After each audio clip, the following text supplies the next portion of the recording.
Mr. Schneider, Representative Brad Schneider, patiently waiting.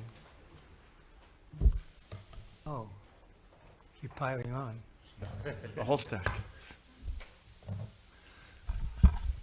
Well, thank you, Chairman Serrano, and to everyone here. I appreciate the opportunity to be before you to testify.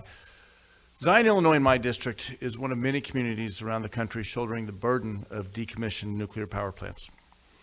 Only a few hundred yards from the shores of Lake Michigan sits more than 2 million pounds of spent nuclear fuel that serves as physical testament to the legacy of nuclear power in our community.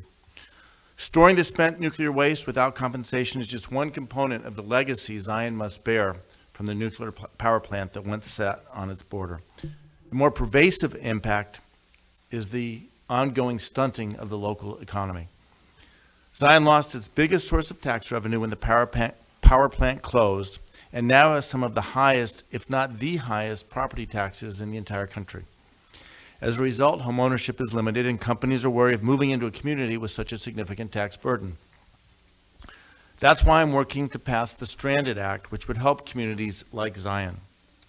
But in the meantime, this committee made a significant contribution towards helping nuclear closure communities last fiscal year. For the first time in fiscal year 2020, funding for the Economic Development Administration included $15 million to boost economic development in nuclear closure communities. I know that Zion is working to put forward a competitive application, but we also know this funding pales in the comparison to the need these communities actually face. And we know that more communities will face decommissioning in the coming decade. It's our duty to help communities like Zion, who for too long have shouldered the legacy of nuclear power on their own.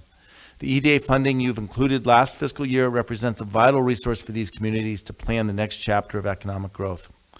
That's why I am strongly urging this subcommittee to once again fund this critical program. I hope you include $15 million, the same level as fiscal year 2020, to help the nuclear closure communities throughout our country. With that, I thank you and yield back. Thank you. Thank you for your testimony. I really appreciate it, Mr. Idaho. Thanks for your testimony. I look forward to working with you. Great. Thanks so much.